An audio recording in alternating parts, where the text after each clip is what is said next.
আসসালামু আলাইকুম রহমতুল্লাহ। আশা করি সকলে ভালো আছেন। বন্ধুরা, আজ এই মুহূর্তে যদি বলা চলে, মধ্যপ্রাচ্যে মিসাইল, ক্ষেপণাস্ত্র, যুদ্ধবিমানের চাইতে মনস্তাত্ত্বিক যুদ্ধ অনেকটাই বেশি চলছে। ইরানের সর্বোচ্চ নেতা হিসেবে ডোনাল্ড ট্রাম্পকে প্রস্তাব করা হয়েছিল, এমনটাই জানিয়েছে ডোনাল্ড ট্রাম্প। অত্যন্ত হাস্যকর একটি বিষয় এবং অযৌক্তিক একটি বিষয়। মূলত যুদ্ধ পরিস্থিতি একটু নর্মালাইজ করার জন্য, একটু পরিবেশটাকে শান্ত করার জন্য একটু জোকার টাইপের মন্তব্য করল ডোনাল্ড ট্রাম্প। এর উদ্দেশ্য হচ্ছে সে যে হেরে যাচ্ছে এই জিনিসটা যাতে মানুষের মাথায় বেশি একটা ঘুরপাক না খায়। আপনারা জানেন জেফ্রি এভস্টাইনের যে ফাইলগুলো রয়েছে, এই ফাইলগুলো যখন লিক হওয়া শুরু করলো, ঠিক তখনই কিন্তু এই যুদ্ধটা শুরু করেছে আমেরিকা। ঠিক ওই ফাইলগুলোর কথা মানুষের মন থেকে বের করে দেওয়ার জন্য এই যুদ্ধটা শুরু করা হয়। অত্যন্ত চমৎকারভাবে কিন্তু ডোনাল্ড ট্রাম্প সফল হয়েছে বললে কিন্তু ভুল হবে না। কিন্তু এখানে একটি কথা স্পষ্ট বোঝা উচিত, জেফ্রি এপস্টাইনের ফাইল কিন্তু এখনো বের হওয়ার অনেক কিছু বাকি রয়েছে এবং এটা বের হবে। এইসব বিষয়ে ধামাচাপা দেওয়া যায় না এবং ইরান যুদ্ধ থেকে খুব দ্রুত আমেরিকা নিজেদেরকে গুটিয়ে নিবে, কারণ ইতিমধ্যেই তাদের যে আকাশ প্রতিরক্ষা মিসাইলগুলো রয়েছে, এই মিসাইলগুলো একেবারেই শেষের দিকে।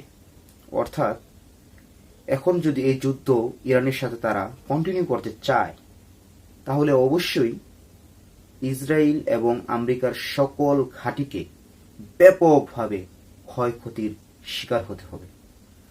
ইতিমধ্যে আপনারা অনেকে দেখেছেন ইসরায়েলের ভূখণ্ডে যে সকল আক্রমণ হয়েছে ইরানের পক্ষ থেকে। গত কয়েকদিন বা গত এক সপ্তাহের মধ্যে যেই পরিমাণ মিসাইল ইসরায়েলে হিট করেছে, যুদ্ধের শুরু থেকে বা যুদ্ধের এই এক সপ্তাহ বাদ দিলে যেই সময়টা যুদ্ধ হয়েছে, এতটুকু সময় নিয়ে কিন্তু এত হিট হয় নাই।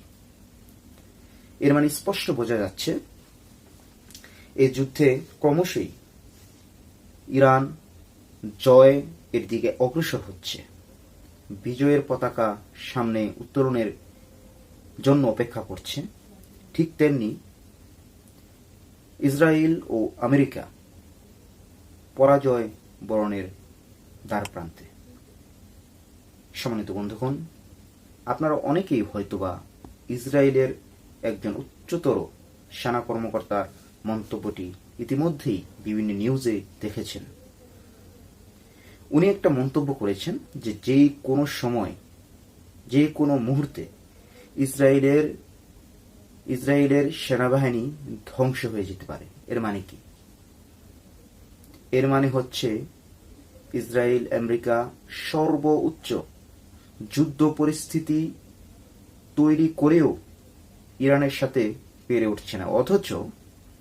অথচ ইরান কিন্তু এখনো তার সর্বোচ্চটা দিয়ে যুদ্ধ করছে না। আপনারা হয়তো অনেক অবাক হবেন যে এটা কি বলছি। হ্যাঁ, এটাই সত্য। এর আগে গত বছর 12 দিনের যুদ্ধে আপনারা দেখবেন ইয়েমেনের হুতিরা যেইভাবে ইরান এবং ফিলিস্তিনের পক্ষে তারা যুদ্ধে অংশগ্রহণ করেছে, এবার তারা কোথায়? এবার তারা শুধু রেস্ট নিচ্ছে না, তারা তাদের ক্ষেপণাস্ত্র উৎপাদন, তাদের মিসাইল উৎপাদন ব্যাপক হারে বৃদ্ধি করছে। আমি বলে দিলাম, আপনারা মিলিয়ে নেবেন।